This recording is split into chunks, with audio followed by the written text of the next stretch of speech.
sudah beramal soleh, ibadah kepada Allah, mereka masih takut kalau meninggal dalam keadaan su'ul khatimah, wal iyadzu billah min dzalik.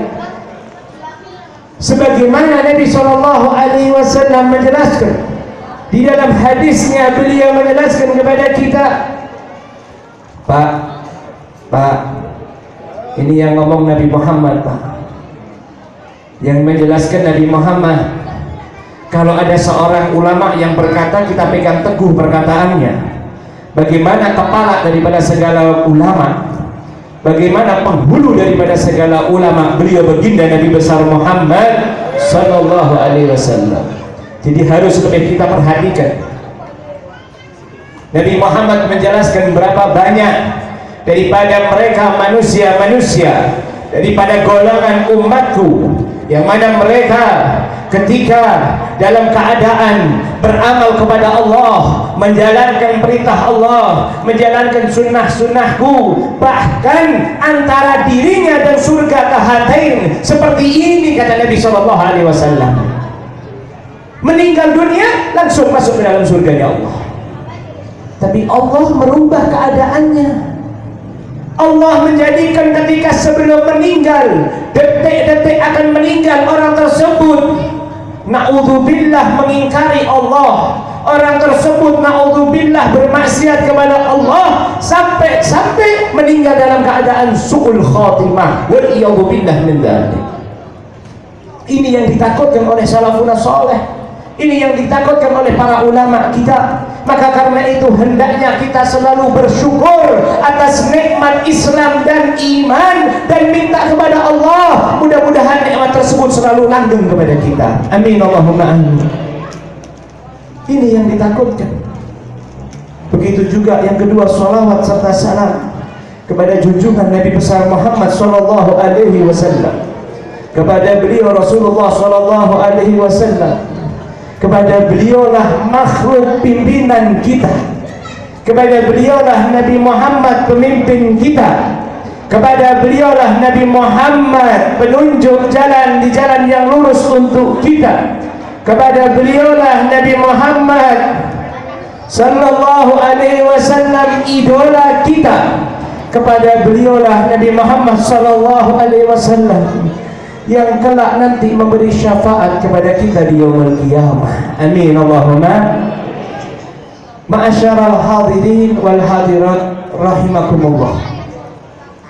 Di sore hari ini kita bersama-sama kumpul untuk memperingati bulan kelahiran Nabi Muhammad SAW, yang mana ini sudah menjadi adat istiadat kebiasaan kita dari dahulu kala, bahkan dari 500 tahun yang lalu, 600 tahun yang lalu, 700 bahkan 800 tahun yang lalu, pendahulu-pendahulu kita, mereka sudah mengadakan acara Maulid Nabi Muhammad SAW.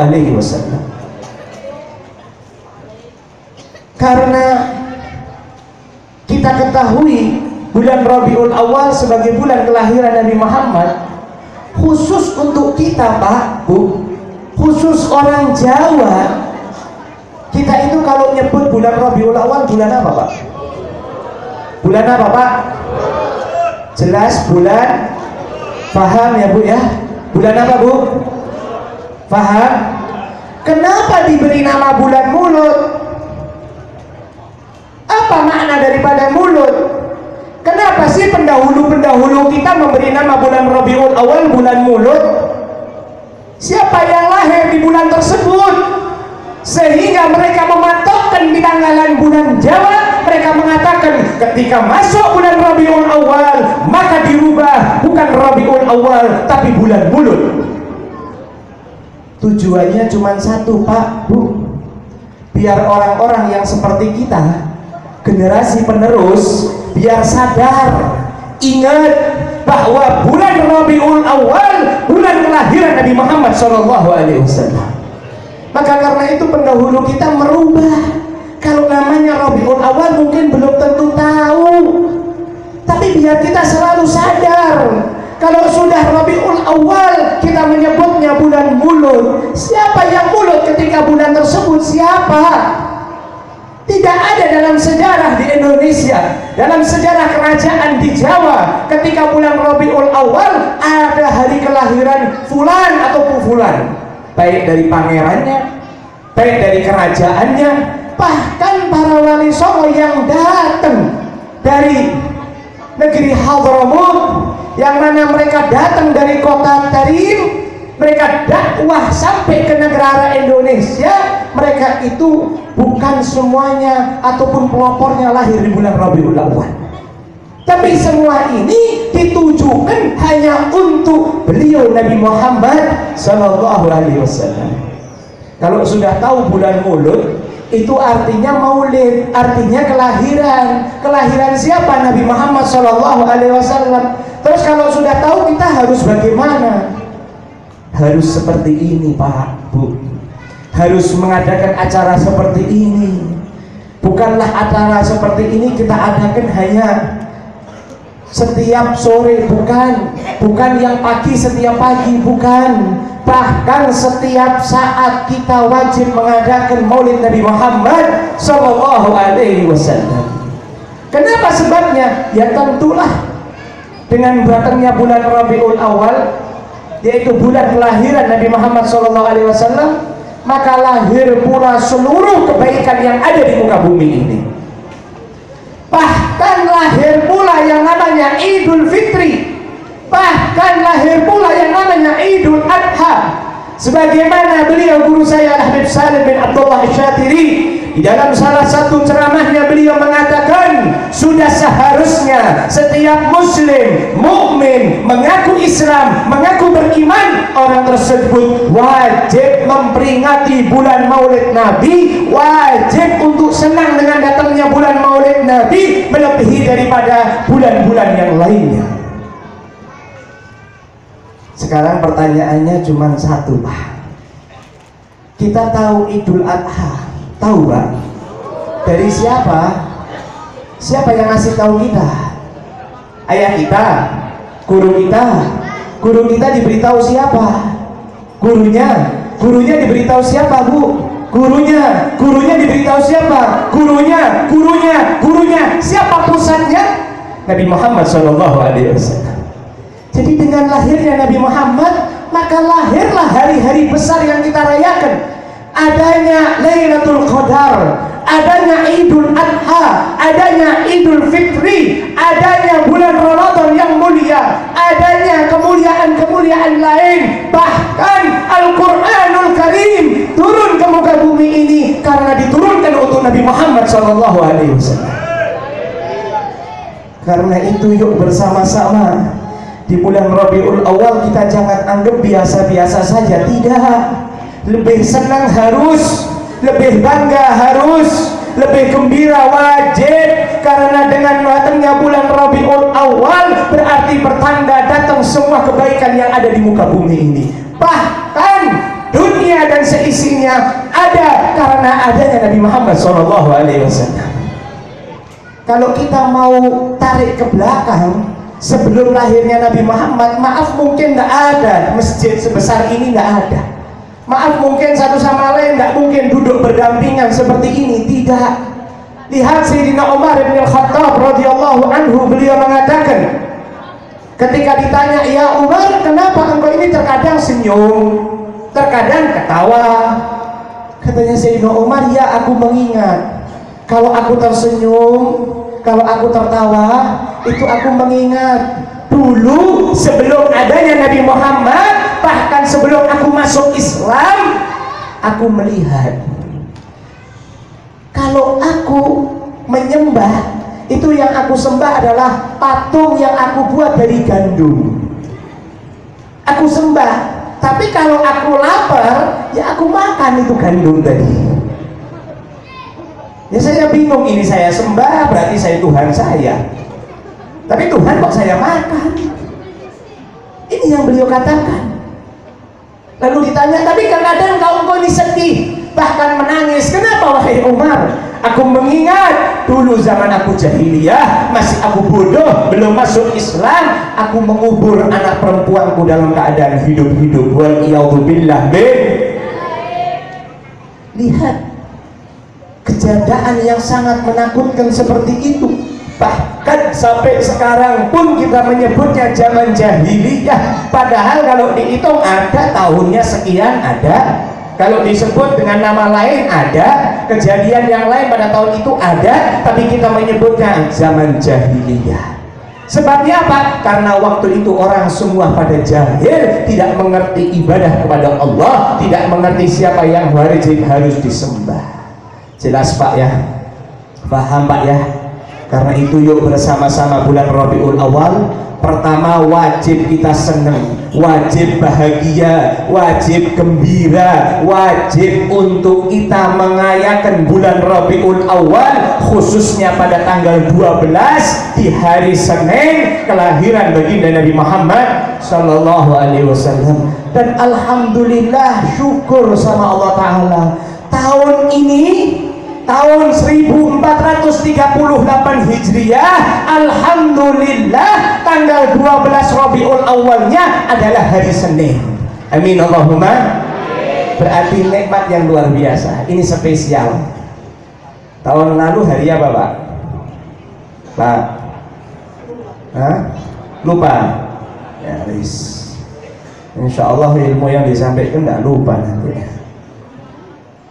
Lihat, ini spesial luar biasa. Karena itu yang pertama harus senang, bahagia, gembira, melebihi senangnya kita ketika baru punya anak, melebihi senangnya kita ketika kita akan menikah, melebihi senangnya kita ketika kita mendapatkan uang 1 miliar bahkan 1 triliun.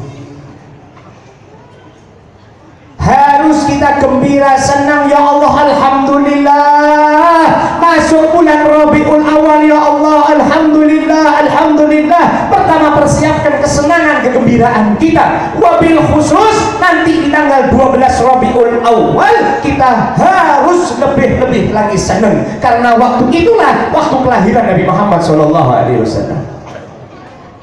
Yang kedua Pak, Bu, yang kedua, perbanyak sholawat kepada Nabi Muhammad.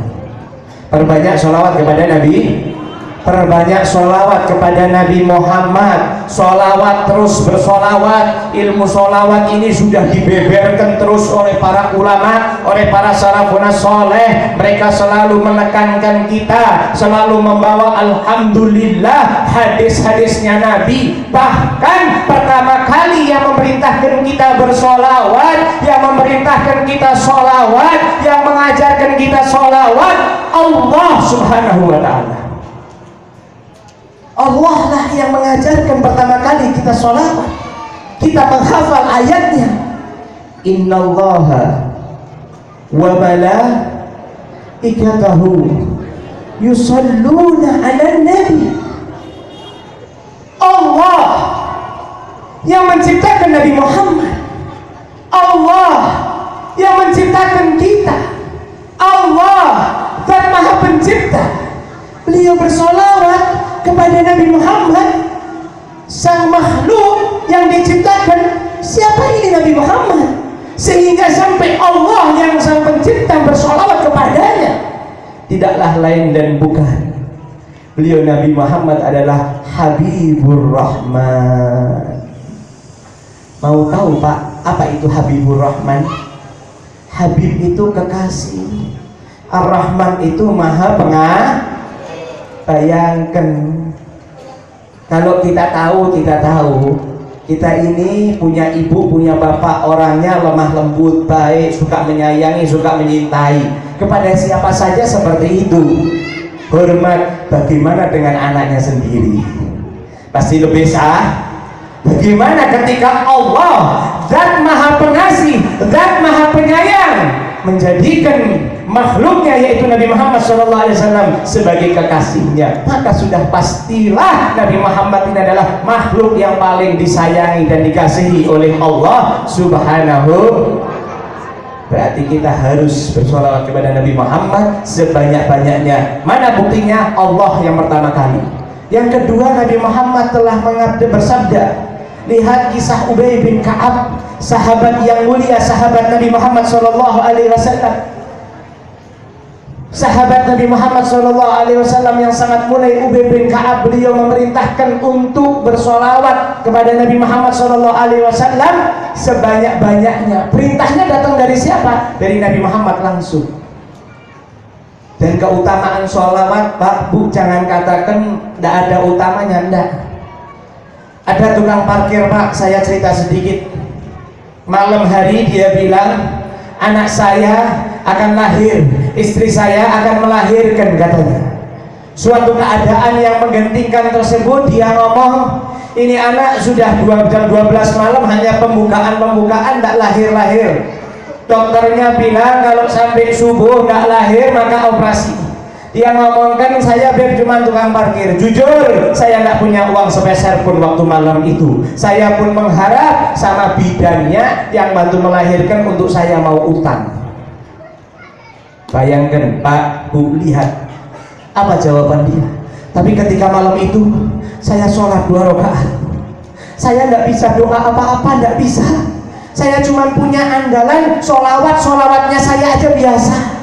Sallallahu ala Muhammad sallallahu alaihi wasallam. Saya baca solawat, saya katakan, ya Allah, kata orang-orang, kata guru saya, solawat ini hebat, solawat ini mulia. Selama ini saya baca solawat tidak mendapatkan merasakan sesuatu yang istimewa dari solawat. Tapi saya mau buktikan, ya Allah, di malam hari ini, ya Allah, keadaan yang menggantikan untukku, ya Allah. Aku memohon berkat solawatku 1000 kali di malam ini, ya Allah, tolong lahirkan anakku dalam keadaan sempurna. Allahumma shalli ala sayyidina Muhammad. Hasilnya apa, Pak? Hasilnya apa, Pak? Dia katakan, saya baca sholawat 1000 kali. Selesai daripada sholawat saya sampai pas 1000 kali, Allah membuktikan kemuliaan sholawat kepada Nabi Muhammad. Maka terdengar dari kamar persalinan istri saya anak bayi yang menangis. Saya langsung sujud syukur. Saya katakan, ya Allah, mulai sekarang saya akan bersolawat kepadamu selalu, ya Allah. Allahumma shalli ala sayyidina Muhammad. Allahumma shalli ala sayyidina Muhammad. Ini, Pak, ini sholawat kepada Nabi Muhammad. Maka bulan Rabiul Awal perbanyak sholawat kepada Nabi Muhammad. Berapa jumlahnya? 1000, 2000, jangan disebut. 1000, 2000 itu jumlah yang sangat-sangat sedikit. Lihat riwayat hadis Ubay bin Ka'ab yang menceritakan ketika itu dia berkata kepada Nabi Muhammad, ya Rasulullah, aku akan bersolawat kepadamu, maka harusnya berapa yang aku baca, ya Rasulullah? Apa jawaban Nabi Muhammad, Pak? Monggo, terserah engkau wahai Ubay, berapapun terserah. Apa jawaban Nabi Muhammad? Terserah berapa saja. Ubay mengatakan, kalau begitu aku akan bersolawat kepadamu, ya Rasulullah, 1/4 hari. Seperempat, paham Bu? 1/4 hari, Pak, 6 jam. 1 hari 24 jam, 1/4 itu 6 jam. Kalau mau hitung-hitungan detik berarti 24.000 sekian detik. Berarti kalau satu sholawat 1 detik berarti sudah berapa sholawat, Bu? Berapa sholawat, Pak? Berapa? 24.000 sholawat. Tapi apa jawaban Nabi Muhammad SAW? Monggo, terserah wahai Ubay. Tapi kalau engkau tambah itu lebih baik, ya Allah. 24.000. Nah, kita sholawat 1000 pernah, Pak? Sehari suntuk, Pak.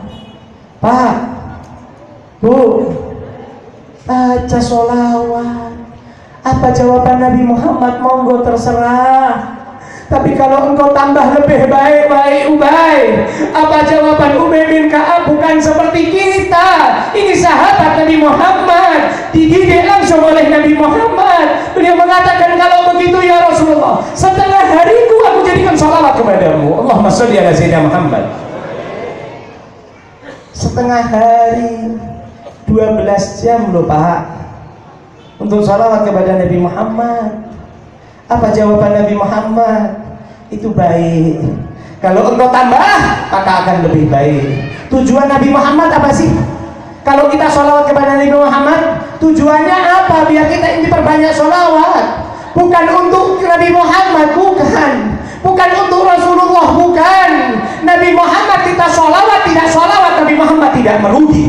Sholawat dari kita, tidak sholawat dari kita Nabi Muhammad tidak terpuji. Tapi ketahuilah, sholawat yang datangnya dari kita untuk Nabi Muhammad, semua manfaatnya kembali untuk kita. Berapa banyak Nabi Muhammad SAW menyebutkan kemuliaan sholawat, di antaranya di padang mahsyar nanti, di keadaan yang paling menggentingkan. Allah Ta'ala menjelaskan dalam Al-Quran, Nabi Muhammad menjelaskan dalam hadisnya, keadaan yang tidak ada mengenal satupun. Bapak tidak kenal dengan anaknya, istri tidak kenal dengan suaminya, suami tidak kenal dengan istrinya, anak tidak kenal dengan kedua orang tuanya, semuanya tidak ada yang kenal, semua mengatakan nafsi, nafsi. Bahkan para nabi-nabi mengatakan nafsi, nafsi, dewe-dewe, sendiri-sendiri, aku tidak bisa memberi syafaat kalian. Ketika itu syafaatul uzma ada di tangan baginda Nabi Muhammad SAW, ada di tangan Rasulullah SAW. Maka ketika itu, siapa sih yang paling dekat dengan Nabi Muhammad? Siapa yang paling dekat dengan Rasulullah? Siapa yang dikatakan oleh Nabi Muhammad, kamu yang akan dekat kepada saya? Tidak. Nabi Muhammad menyebutkan sebuah hadis. Nabi Muhammad mengatakan, siapa orang yang paling dekat kepadaku nanti di yaumul qiyamah, bukan mereka yang banyak sholatnya, bukan mereka yang banyak puasanya, bukan mereka yang banyak zakatnya, bukan mereka yang banyak haji dan umrahnya, tapi merekalah yang paling banyak sholawat kepadaku, mereka yang paling dekat kepadaku. Allahumma shalli ala sayyidina Muhammad. Kalau begitu nggak usah sholat, bukan. Kalau begitu nggak usah haji, bukan. Tapi selain mengerjakan kewajiban yang sudah diperintahkan oleh Allah, selain menjalankan sunnah-sunnah Nabi Muhammad, perbanyaklah sholawat kepada Nabi Muhammad. Perbanyaklah sholawat kepada Nabi Muhammad.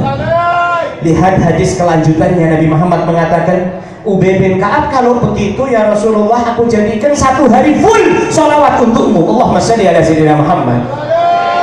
Apa jawaban Nabi Muhammad SAW? Kalau begitu cukup wahai Ubay, ketahuilah sesungguhnya Allah akan menghilangkan kesumpakanmu, Allah akan mengangkat derajatmu, Allah akan mengampuni dosa-dosamu, Allah Ta'ala akan menjadikan engkau dekat kepadaku, dan Allah akan melunasi hutang-hutangmu. Amin Allahumma. Pakai hutangnya Pak, baca sholawat Pak, baca sholawat. Biar nggak apa-apa, baca sholawat untuk biar bisa bayar utang, biar baca sholawat saya banyak biar bisa ujiannya lulus dengan nilai yang tinggi, biar baca sholawat mau dalam keadaan sombong, biar baca sholawat dalam keadaan riak, biar tetap diterima oleh Allah Subhanahu Wa Taala. Ini bedanya sholawat. Kalau sampean sholat sunnah, sampean zikir, baca apa saja pikiran selain sholawat, dilihat dulu sama Allah. Lihat ikhlas apa tidak. Tapi kalau sholawat kepada Nabi Muhammad, tidak perlu ada syarat dan ketentuan. Buang semua syarat itu. Semua yang kita baca sholawat kepada Nabi Muhammad akan bermanfaat untuk kita di yaumul qiyamah. Amin Allahumma. Amin Allahumma. Maka yang ketiga, selain memperbanyak sholawat Pak, Bu, selain memperbanyak sholawat Pak, maka kenali Nabi Muhammad. Kenali Rasulullah. Siapa sih Nabi Muhammad? Siapa nih baginda Nabi Muhammad SAW? Beliau adalah makhluk yang diciptakan oleh Allah, yang disebutkan dalam ayat Allah Ta'ala menyebutkan, laqad ja'akum rasulun min anfusikum azizun 'alaihi ma 'anittum harisun 'alaikum bil mu'minina Ra'ufur Rahim. Nabi Muhammad itu sama seperti kita manusia, makan, minum, menikah, berperang, berjuang bersama kita. Maaf, buang air kecil dan buang air besar sama dengan kita. Tapi beliau azizun, beliau mempunyai kemuliaan, mempunyai keagungan, mempunyai keistimewaan. Hati-hati, jangan pandang Nabi Muhammad manusia yang biasa, hati-hati. Harisun alaikum, Nabi Muhammad juga menjaga kalian, kata Allah. menjaga kita. Menjaga dari apa? Menjaga kita dari api neraka. Menjaga kita untuk apa? Untuk selalu istiqomah beribadah agar masuk ke dalam surganya Allah. Lihat di dalam riwayat hadis, Nabi SAW menjelaskan, ketahuilah hidupku baik untuk kalian, kata Nabi Muhammad. Hidupku baik untuk kalian, kata Nabi Muhammad. Aku memberikan kalian keterangan tentang hadis Nabi SAW, memberikan keterangan tentang kemuliaan surga, memberi kalian wanti-wanti jangan sampai berbuat maksiat karena adab Allah di dalam neraka. Naudzubillah min dzalik. Tapi tidak cukup hanya daripada mati hidupnya Nabi Muhammad. Nabi Muhammad mengatakan, wa mamati khairul lakum.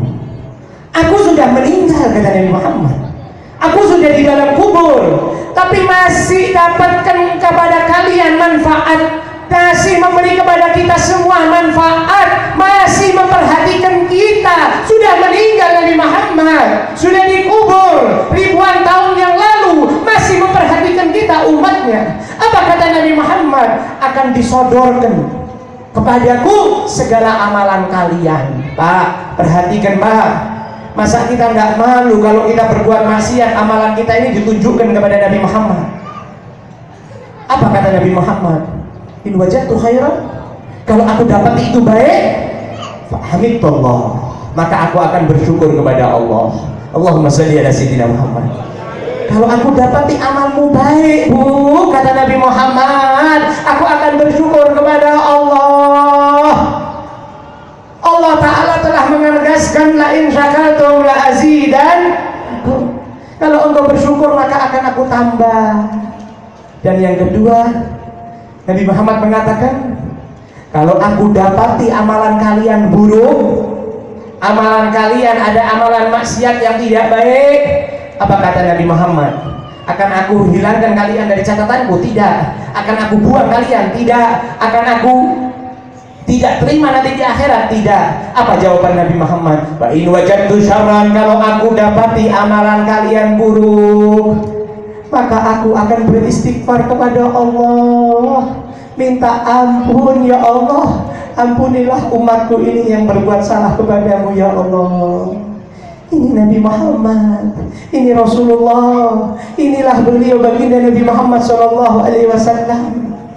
Di dalam riwayat hadis lain Nabi Muhammad menjelaskan, aku lebih menyayangi kalian umat-umatku ketimbang daripada ibu dan bapak kalian, ketimbang daripada saudara-saudara kalian, bahkan ketimbang daripada diri sendiri kepada Anda sendiri.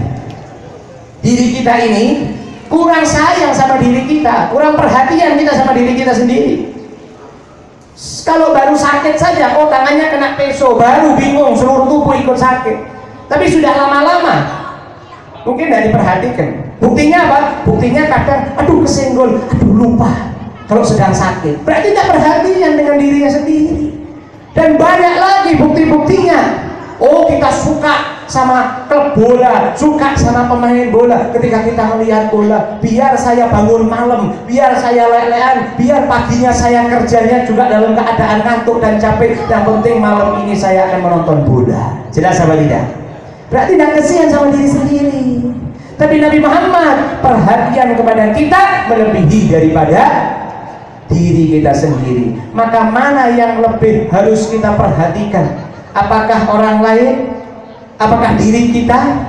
Apakah siapapun itu ketimbang daripada memperhatikan Nabi Muhammad Sallallahu Alaihi Wasallam? Maka yuk bersama-sama kenali Nabi Muhammad, sayangi Nabi Muhammad, sehingga tidaklah kita keluar dari muka bumi ini kecuali kita sudah yakin kita akan cinta kepada Nabi Muhammad, dan nanti di padang mahsyar Nabi Muhammad akan cinta kepada kita.